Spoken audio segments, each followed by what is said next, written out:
My paranormal experiences began when I was a child. Around 10 years old, my brother and I were coming from playing out in a field. We used to play in this field. There was grass there, and the terrain was very soft, and there was a bunch of wildflowers and rocks and things to throw around and play with. And when we were finished playing, the sun was setting. So that was our cue to head home before the street lights came on. So we left the field and we were on our way home walking, and we both looked up into the sky. The sun was setting. It was orange and yellow, and it was a beautiful sunset. And at the same time that we looked up, there was this huge bird flying towards us. It did not have any feathers. The skin on this thing looked like a bat, but it wasn't black. It was brown, similar to the color of a palm tree trunk. It was that middle shade of brown. And there was no feathers. And from what I knew back then, this was called a pterodactyl. And when we both seen this creature, we both screamed and we started to run. And in just seconds before I started to run, I noticed that the claws on this were big enough to carry both of us in each claw, the feet of this bird, this creature, and that terrified me. So we ran home screaming. This bird thing was above the convenience store that was right across the street from this field, and the convenience store took up the whole corner lot of the block, and the bird creature took up half of the store. The length was, I don't even know how long the length of the store was, but the bird was half the length of the store. And it was long. It was a fairly long convenience store. So from where I was standing, it looked like it was half the size of the store, the length, the wingspan. And I remember when it was flying that it was making that whooshing sound, a very powerful, loud sound. And that's when I realized this thing was real. If I didn't hear any sound, I probably wouldn't have been as terrified. But the sound of the wings flapping through the air, that powerful, strong motion that rips through the air like a kind of like a lasso when you swing it around real fast to get that whooshing sound.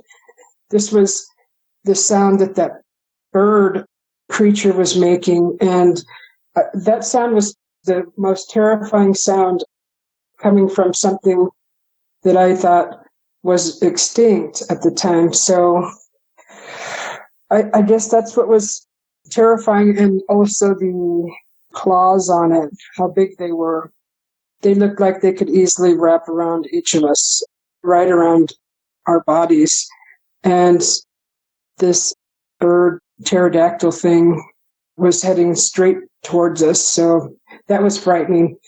And after this experience, I remember going to school in fear and hiding under all the canopy on the way, and hiding in the tall grasses and in the flowers, and running to any kind of trees that had canopies so I wouldn't be out in the open. I just felt like this thing may be around, and so growing up was slightly terrifying after that experience.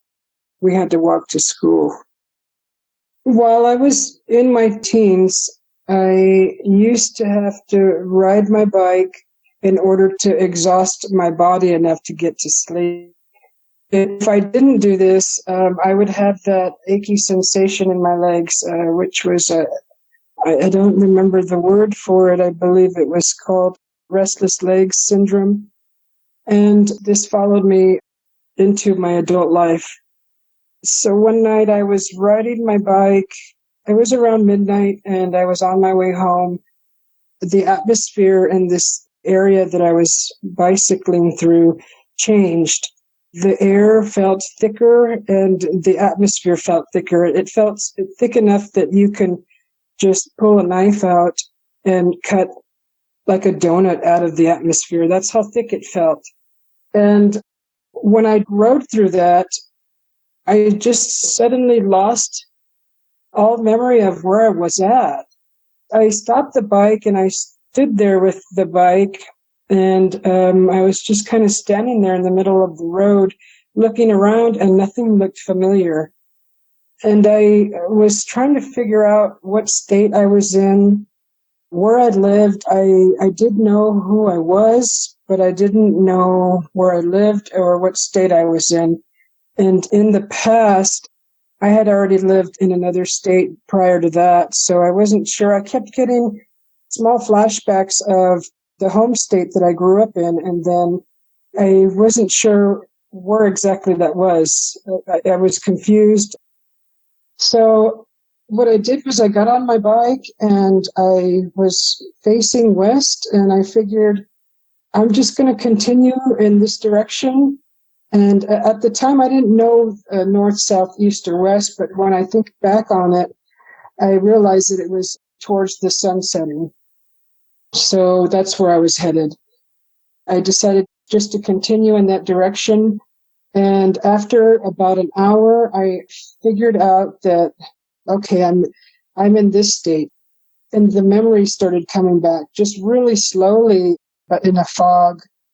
So I found my way home. I opened up our gate. I walked the bike in, and we had a shed in the backyard. And I opened the door to the shed to put my bike away, and I didn't turn on the light because the light from the shed would shine on the window where my parents slept. So I didn't want to startle them or wake them up. So I left the light off, and I placed the bike inside, and I leaned it against. I didn't even know what was there at the time. So I just kind of leaned it there, and I turned around just slowly and carefully. And as I turned around in the corner of the room, there were at least 4 or 5 pairs of big, glowing green eyes staring at me. They were shaped like almonds, almond shape, and they were about 3 to 4 feet tall, like children, like the size of children. And they were all in the corner staring at me. And at that moment in my mind, I thought to myself, oh gosh, I think I'm going crazy. To grab the door handle and slowly shut it. And then I don't remember actually entering the house. I don't remember going to bed. And that was my paranormal experience.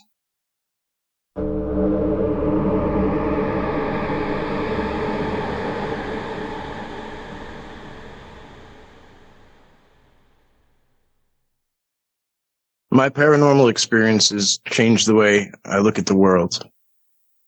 In the Catskill Mountains, it was a regular day, just like any other. I had to go into what they call the city up here in Ulster County. And to me, it's a town. Being from Long Island, it's just a town. But anyway, it's where basically everything is. And basically after that, you branch off from there into the more rural areas, which is where I lived at the time. And we used to take this back way home, and I was coming down this road. I was heading from the town of Kingston back towards, the neighborhoods of the rural areas. And I was crossing over this creek, which is a pretty big creek. It's more of a river. And normally I just, race from the exit to get off the town, and then I'm the next exit and I would get off. And I would just race down there. But this particular time, it was a little more congested, being in the middle of the day. And I went and got in the right lane and got behind somebody. And they were going slower than I normally would, I suppose, is the best way to put it. And I had a little more time to look around.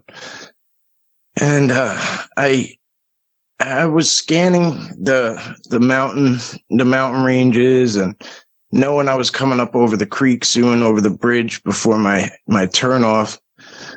I was, scanning the area, and I was looking ahead, and I saw these giant birds, and I got excited. At first I said, oh, it's got to be turkey vultures or buzzards, because there was 5 of them, 4 or 5 of them, give or take, in the thermal, and they were going in circles, just riding the therm. And I says, oh, no big deal. Some turkey vultures, and they're flying over something dead or waiting for something to die, an animal, whatever. Getting a little closer, I'm like, those are huge. Maybe they're eagles. I'm starting to process. Do eagles fly like that in groups? Is there something else out here that I don't know about? But do ospreys fly together? Do we have albatross? And then I started to get closer, and I seen they were really dark and really, really big. As I came across Esopus Creek or Esopus Creek, I'm not really sure how to pronounce it necessarily, but it was a bridge area. Now, it's not a big bridge, but, it has the sides that are pretty low, and you can see both ways. I still, to this day, like I'm a kid, even if I'm behind the wheel, I sightsee at rivers. I look both ways, and I enjoy it. And I'm always scanning, especially with my Sasquatch experience and all that stuff. So I was just staring. I mean, really, really staring hard. And one broke off, and it came to my right. So it went to its left and came out of range off to my right side.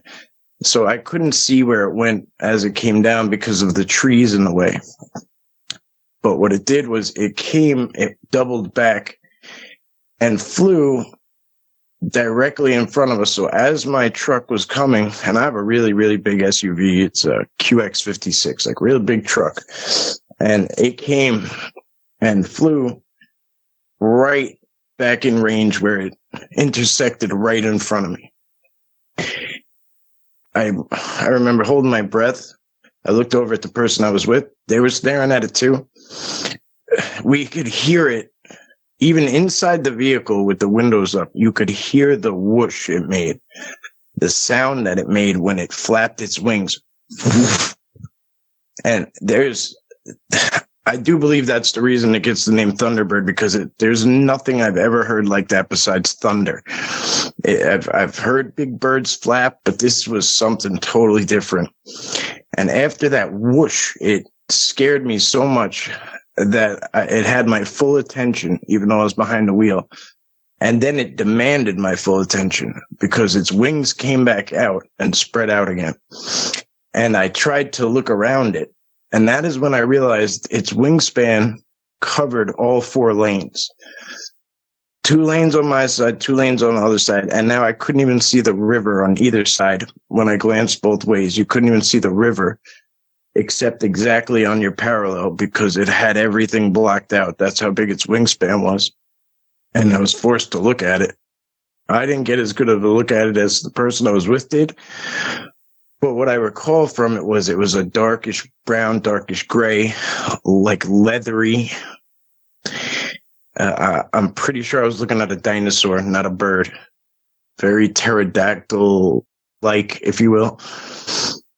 I think there was points where I saw sun shining through certain areas of its skin, maybe towards the edges, where it had almost like a kite, if you would put a kite together.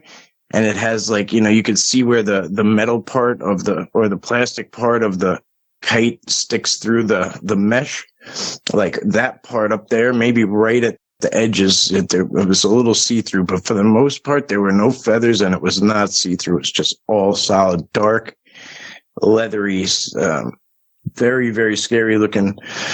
I didn't get a great look at its face. I remember it being bald. I don't remember it having a long beak. I don't remember any hair at all, or any fur or feathers or anything like that.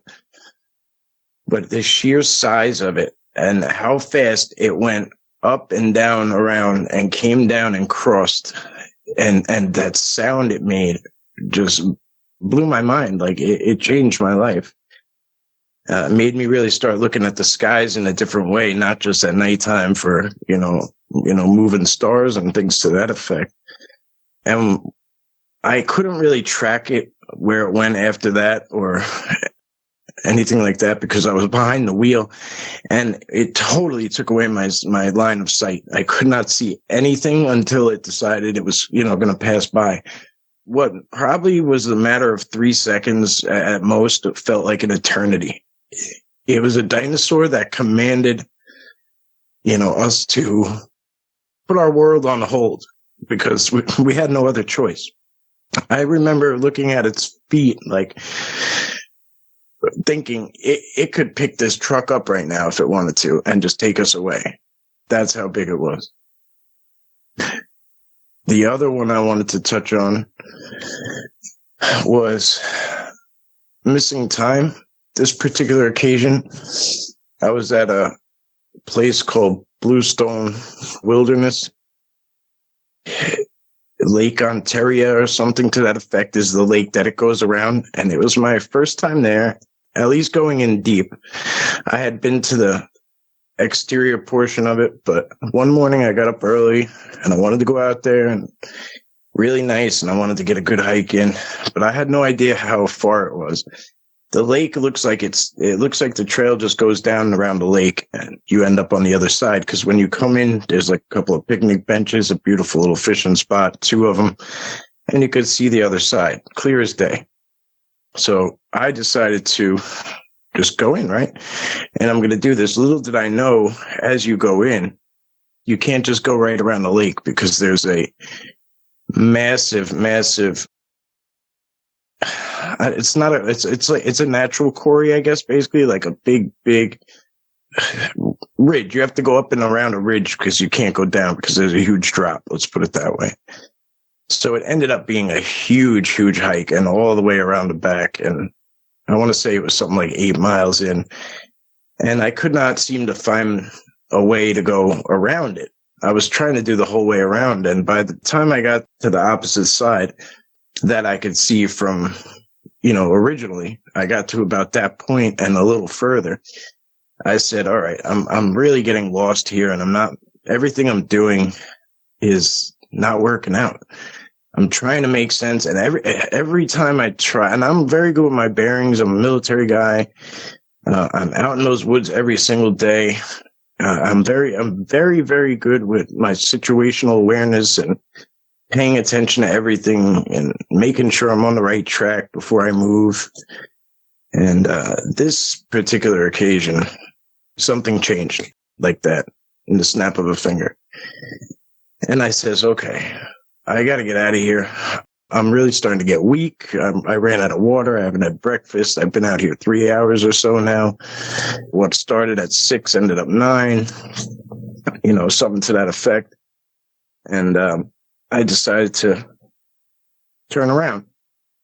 I turned around and walked about 100 feet. And everything I looked at on that 100-foot walk when I turned around was exactly what I just looked at. Well, let me reiterate again because it happens again. So I turned around. I said, let me just go back and try this again because I don't know what just happened. So I turn around, I do a 180, and I go back the same 100 feet in the other direction that I just walked. And I'm looking at everything the same exact way. Not from the backside, not from the reverse side, the same exact way. So now I'm getting a little disturbed, to say the least. So I do a 180 again. I said, I'm going to go back. And I go back and I'm looking at everything the same way. I'm just repeating the same thing over and over again.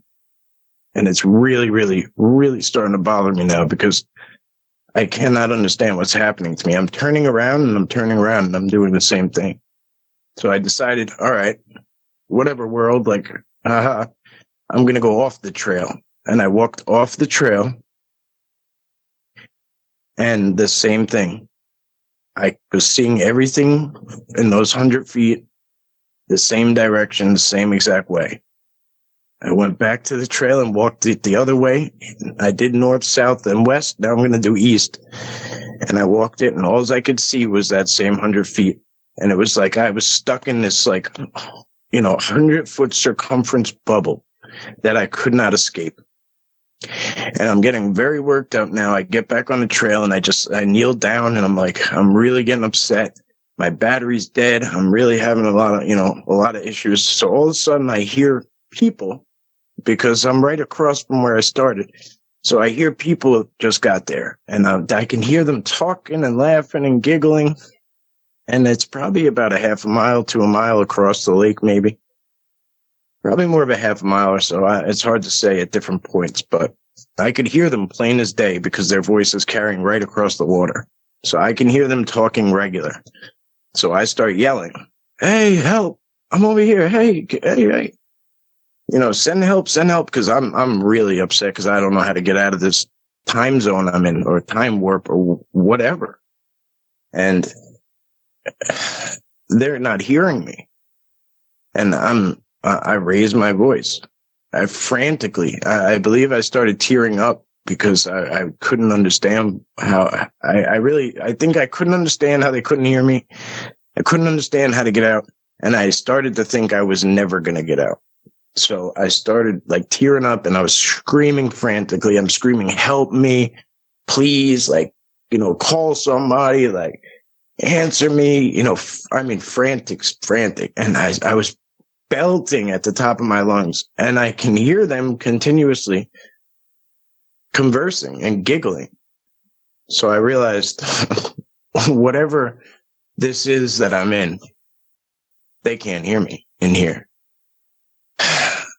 So I remembered when I kept hitting the edge of the said, circumference area, there was water. There was the lake. And it's like the ground meets the lake. It's not one of those places where you can ease your way in or whatever, or there's a beach and or the water is low and you can ease your way into the water. If you step out there, you drop, you drop like a rock. It's deep. And I decided at this point, that was the only way I was going to get out of there.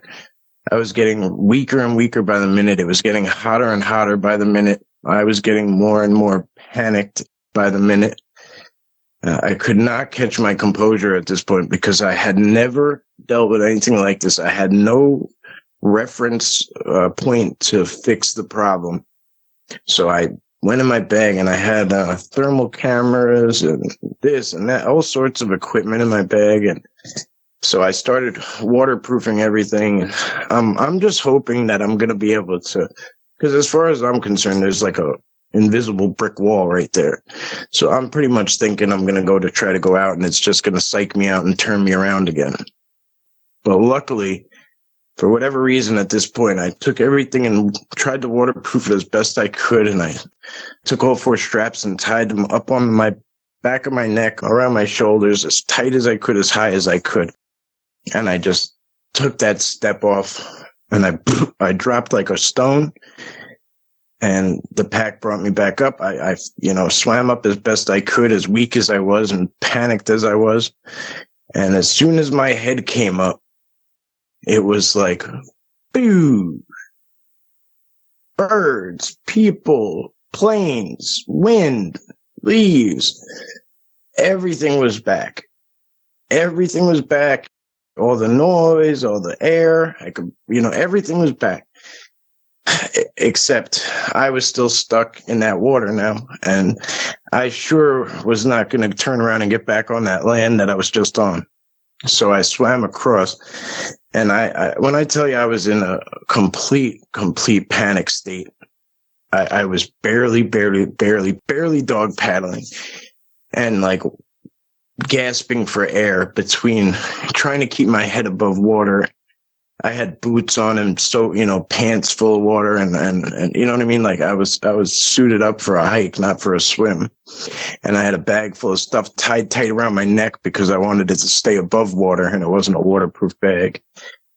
And, so when I finally made it across, I remember literally, you see it in movies where people are lost at sea or something and they'll crawl onto the land and like kiss the ground. I did that.